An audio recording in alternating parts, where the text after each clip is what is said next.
Yep, this is me, and you might be wondering how I got myself into this situation. Well, to answer that question, we need to go back to the start.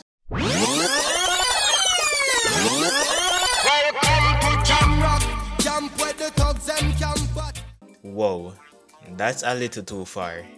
There we go. As most of you guys know, I transferred from a Jamaican to a Canadian high school. And not to go into specifics, but if you did the homework and watch the trilogy along with the prequel, then you know that in doing so, I had a more drastic change to the dark side than Anakin Skywalker. Now, you might be wondering, what does that have to do with me getting punched in the face by a guy wearing a Nike ski mask in school? Well, that can all be traced back to this girl. For the sake of this video, we'll call Ashley. Ashley was in my grade 11 biology class, and she always wore an assortment of outfits that complemented her physique, if you know what I mean.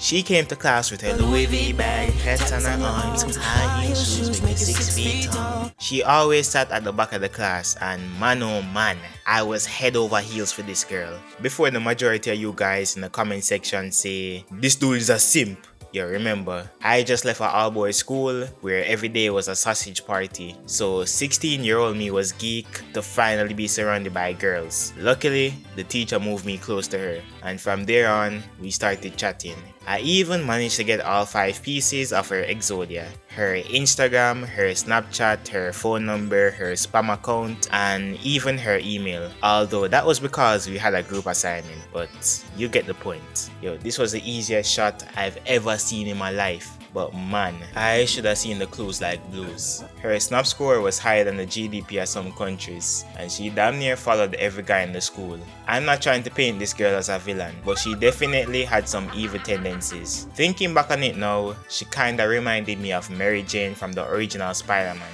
The type of guys she mainly followed were the YNs, and for anyone who doesn't know, that stands for young niggas. These creatures usually wore a Nike ski mask, designer clothes like Montclair jackets, Nike Techs, Bape, and retro Jordans. Anyways, I was scrolling Instagram, watching some funny reels, when I got a notification. A new follower. He sent me a message. His profile picture was one of those NBA youngboy mugshots that you would see in 2021. His bio had a whole catalog of hashtag LLV with a bird emoji and free one of his bros. His highlights were him holding more artillery than the US military, and all of them had NBA Youngboy Murder Music as a song. I opened the message, "Yo fam." I replied, "Yo." He said, "Fam, you and Ashley, a lie?" I said, "Well, she's in my bio class." He sent a voice message, and it went something like this: "Yo fam, that's my shorty." Yo, his voice was deeper than Pop Smoke, and for some reason, it sounded familiar. I replied, "Alright bro, I understand." He liked the message with a green heart. The next day, in bio class, I confronted Ashley about this guy because I was kinda getting worried for my own safety. She was like, "Oh, that's just my homeboy. We went out for a bit in 9th grade, but we broke up." Yo, I knew this guy was still obsessed with her, so I didn't want to get involved with Romeo and Juliet. Yo, there was about 30 minutes left in the class when someone walked in wearing a ski mask fully on. Yo, I thought the entire class was about to get robbed, but it turns out it was her homeboy. He took off the mask, and guess who was underneath?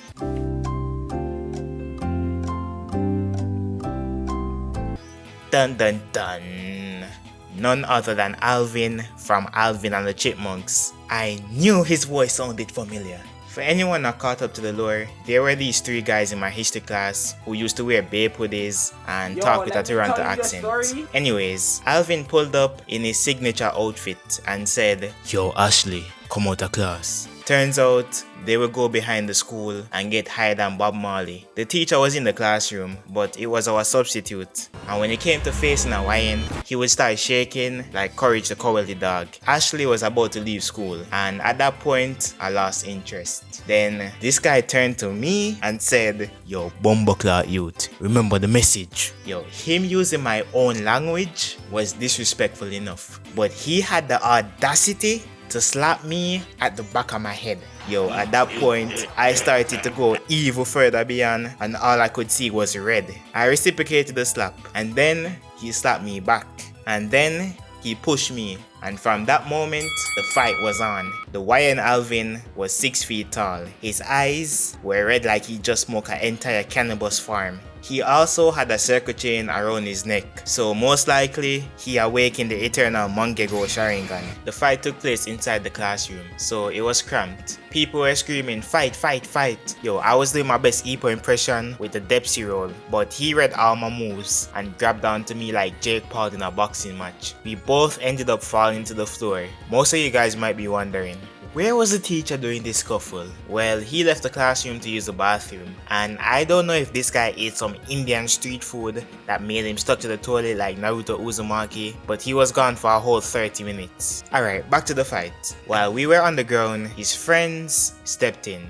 Yo, all of his friends were 6 feet tall basketball players. Yo, I thought I had to soldier the entire squad like Batman, but instead, they ended up parting the fight like Moses parting the sea. The reason for this is because they had an upcoming basketball game that was the tournament, the finals. So if me and him went into a fight and someone walked in and he gets suspended, he would not be able to play that game. So his friends are pulling me and him apart. I thought the fight was over then and there, but for some reason, Alvin started charging at me like a bull. Now it turns into a full-on brawl like the Undertaker and Brock Lesnar. One of his punches actually connected, and I swear, it felt like I got hit by Saitama or Mike Tyson. But just like Lennox Lewis, I responded with a punch that almost knocked him out. I was charging up that punch like gun, ready to hit the Jankenpo and Pito, and then the teacher came back. Yeah, we both instantly stopped. Both of us never wanted to get suspended, but if the teacher never came back, yo, I'm telling you,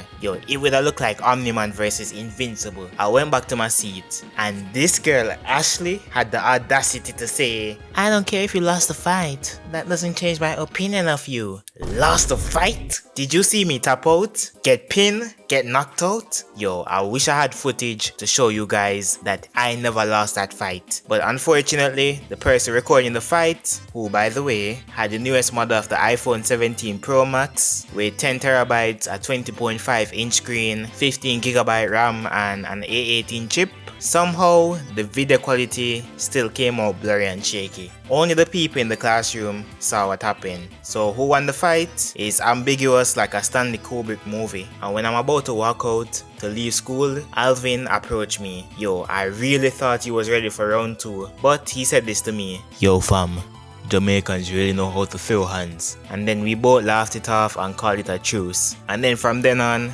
we just become cool. I wouldn't say we become friends, but we become cool. Jorwizzy Clan, thank you guys for the recent love and support you guys have been showing me on the past videos. I love you guys, you're the best. For anyone who subscribes, comments, likes, anything that supports the channel in any way, this wouldn't be possible without you guys. And I'ma keep uploading more. I'ma try to be consistent, and yeah, I have fun making videos. Anyways, it's been me. I'm out.